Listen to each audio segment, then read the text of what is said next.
Hola oyentes de Radio Sefaradi, bienvenidos a Las Edades del Totalitarismo, como siempre, de la mano del historiador Ricardo López Gottig, desde Argentina. ¿Qué tal, Ricardo? Hola, ¿qué tal? ¿Cómo estás? Bueno, seguimos desglosando pétalo a pétalo, capítulo a capítulo, la historia maligna del totalitarismo que eclosionó en el siglo XX. Hablamos de sus raíces, hablamos de cómo llega esta confrontación de la Segunda Guerra Mundial, y aquí nos vamos deteniendo en muchas paradas porque son todas representativas de lo que es el totalitarismo. Por ejemplo, este capítulo que vamos a abordar hoy, la nazificación de los niños y jóvenes alemanes, es un proceso que luego se va a repetir también en otras circunstancias, ¿no? La carga ideológica, la incitación al odio desde pequeños. Cuéntanos cómo pasó esto en Alemania. Una de las características de los sistemas totalitarios es un adoctrinamiento intenso y una hiperpolitización de la vida, contrariamente a lo que uno podría suponer. Pero no hay una politización intensa porque todo se transforma en político, todo se interpreta desde esa lógica, y una de las características es el adoctrinamiento de los niños. Esto lo vamos a encontrar tanto en la Unión Soviética, que tenía un sistema llamado de los pioneros, lo encontramos en la Italia fascista, con un grupo de jóvenes que se conocía como Balila, y lo vamos a encontrar en la Alemania nazi, sobre todo con la Hitlerjugend. Este grupo, la Hitlerjugend, es decir, la juventud de Hitler, ya existía cuando el nazismo era un pequeño partido.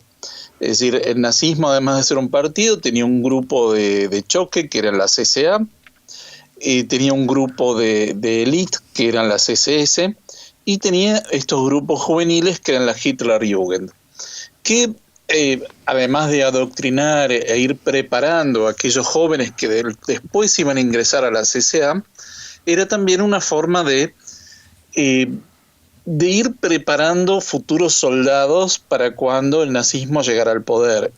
Y en esto había, digamos, una imitación a lo que podrían ser los Boy Scouts, ¿no? Porque también usaban uniformes, hacían campamentos, ejercicios físicos, pero con un sentido político que no tenía el scoutismo. Cuando el nazismo llega al poder, seguían existiendo las Hitlerjugend, muy vinculadas a las SA, pero en 1934 se produce una purga de lo que eran las SA, que va a pasar a tener un rol mucho menor, y el rol importante van a ser las SS, a partir de 1934, con el liderazgo de Heinrich Himmler. Entonces la Hitlerjugend va a pasar a estar bajo la órbita de las SS, y en principio tenía criterios raciales muy estrictos. Se ingresaba a partir de los 14 años, a los 18 en general pasaban al partido nazi, y muchos de ellos, aquellos que digamos, estaban de acuerdo a los criterios raciales, entraban a las SS, pero la gran expansión de esto se va a dar a partir de 1936, cuando se convierte en obligatorio para los jóvenes alemanes. Y ahí la edad pasa a ser de 10 a 18. Es decir, había una primera etapa de 10 a 14 y luego de 14 a 18. De 14 no, de 10. Sí, había dos etapas, ¿no? Una de 10 a 14. Ah, de 10 a 14 y de 14.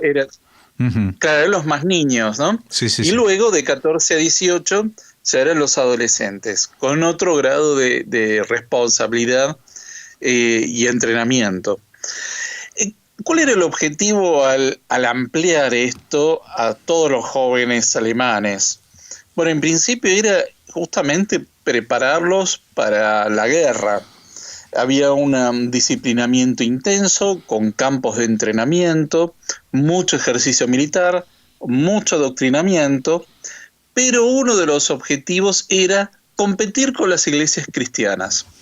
En la visión de Himmler y de las SS, el conflicto con el cristianismo se dejaba para después de la Guerra Mundial, algo que claramente no llegó a ocurrir, pero estaban pensando en reemplazar la religión cristiana en un futuro después de la guerra. Durante la guerra no tenía sentido crear un frente interno de conflicto, por lo tanto se lo dejaba para después.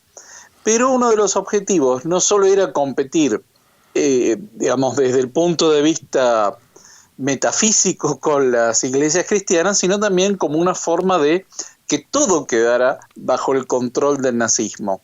Es decir, que los grupos juveniles de las iglesias cristianas iban a estar por fuera de este control. Entonces lo que buscaban era competir y de alguna forma ir degradando a todos los movimientos cristianos que pudieran atraer a los jóvenes.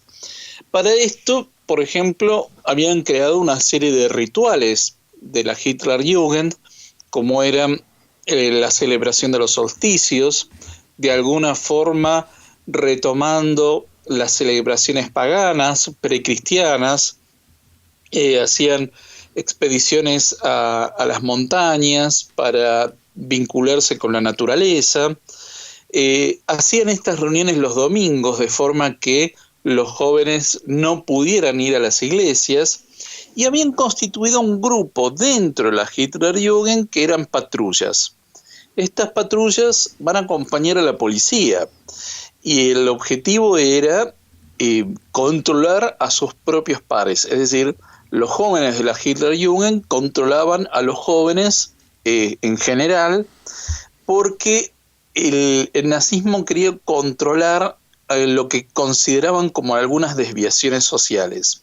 Por ejemplo, que los jóvenes bebieran alcohol antes de los 18, que fumaran, que escucharan música occidental, ¿no? El nazismo perseguía todo lo que era la música proveniente de Inglaterra o de Estados Unidos, el jazz por su origen negro, el swing, es decir, perseguían una serie de estilos musicales, y también perseguían la homosexualidad, porque también lo consideraban una desviación, no en términos morales, sino que lo consideraban como una desviación con respecto a lo que podía ser la procreación, porque tengamos en cuenta que el nazismo tenía una concepción biológica.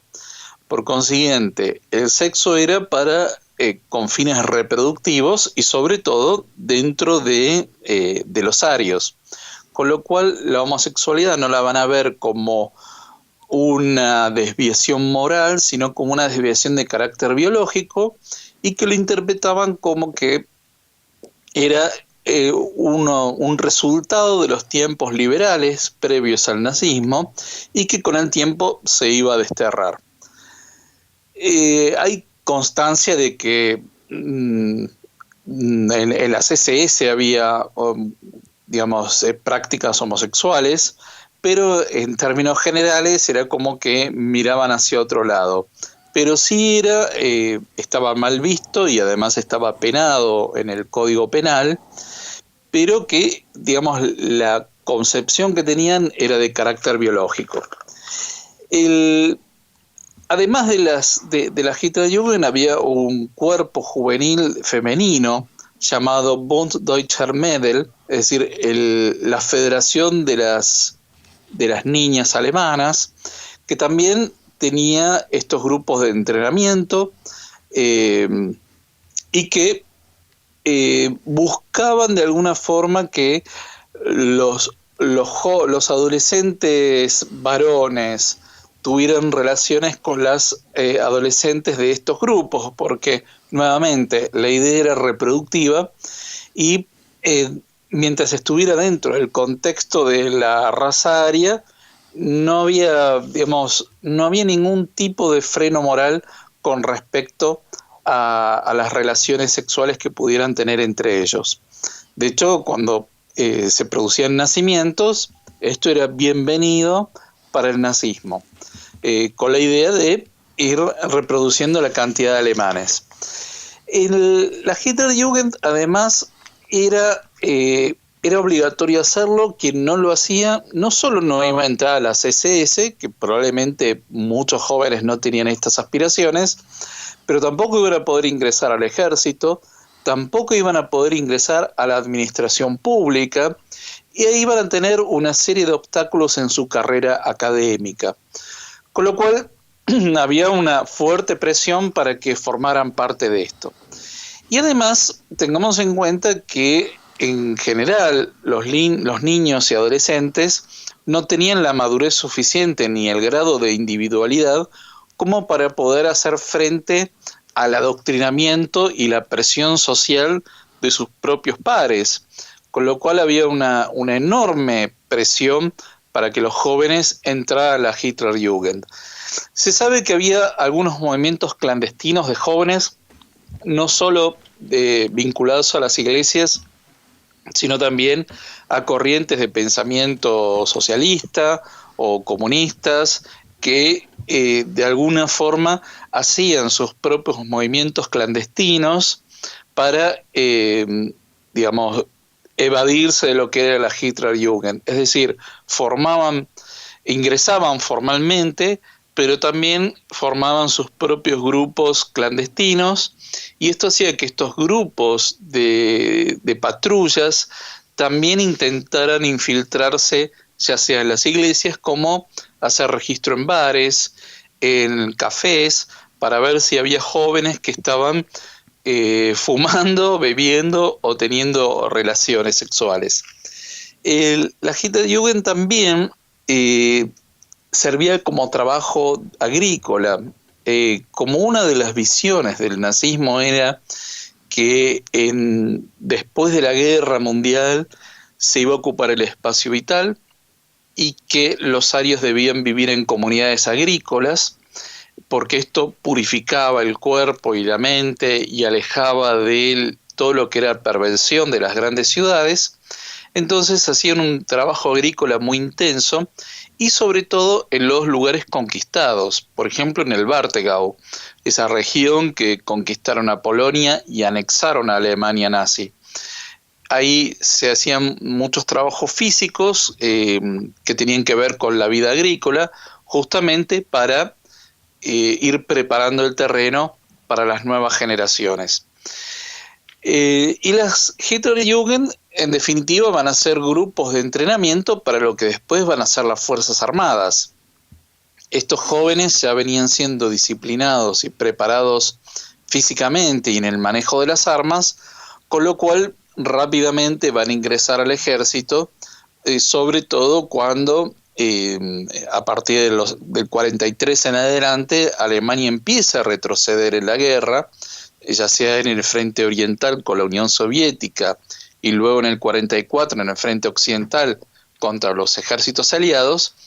Ahí los jóvenes que se habían ido preparando en la Hitlerjugend van a empezar a reemplazar a los soldados, porque los ejércitos enemigos estaban avanzando sobre la Alemania nazi y van a tener que recurrir cada vez más a soldados adolescentes o a la reserva de soldados ya a una edad muy avanzada. Uh-huh. Bueno, ese es el contexto de la nazificación, es decir, todo esto venía ya gestándose desde antes de asumir el poder, y como mencionábamos al inicio, esto no solamente ya estaba en marcha, como mencionaste, en la Unión Soviética y en la Italia fascista, sino que luego, digamos, va transformándose en los fenómenos llamados los niños soldados, ¿no? También, que veremos en otros conflictos posteriores. Claro, en este caso son niños que han sido adoctrinados para ir a combatir.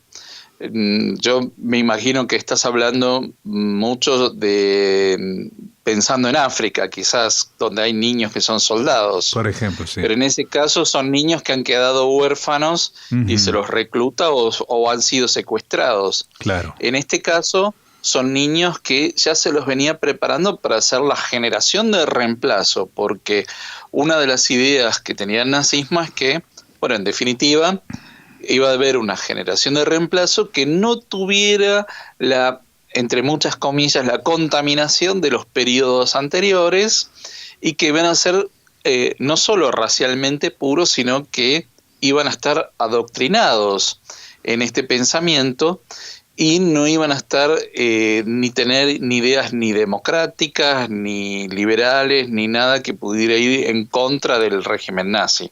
Uh-huh. Sí, la verdad que es sorprendente, no solamente que alguien piense en esas cosas, sino que consiga ponerlas en marcha y poner en todo un país que con tantos millones de habitantes creciendo de forma exponencial ante el espectáculo que los demás miraban atónitos, ¿no? Y no llegaban a creerse, porque me imagino que también en las crónicas de la época, incluso antes de subir al poder o al inicio, antes del estallido de la Segunda Guerra Mundial, pues habría corresponsales de Inglaterra o de Francia trabajando en Alemania y hablando de estos fenómenos, ¿no? Y los mirarían con extrañeza. Sí, con extrañeza, pero también con cierta admiración, porque suponía que esta era una forma de combatir contra la criminalidad, las enfermedades, el tiempo ocioso. Es decir, había como una visión de qué bien estos campos de entrenamiento que tenían los jóvenes, porque de esa manera no se entregaban al alcohol, ni a la criminalidad, ni formaban bandas. Entonces había también como una visión bastante ingenua sobre lo que significaba este proceso de militarización de la sociedad. Claro. Bueno, pues dejamos este capítulo, este pétalo que dijimos que íbamos a deshojar hoy, para seguir avanzando la semana próxima en estas edades. Seguiremos madurando en lo que fue el totalitarismo o lo que sigue siendo en algunas partes de este mundo. Muchas gracias, Ricardo López Gotig, por habernos atendido como siempre. Muchas gracias.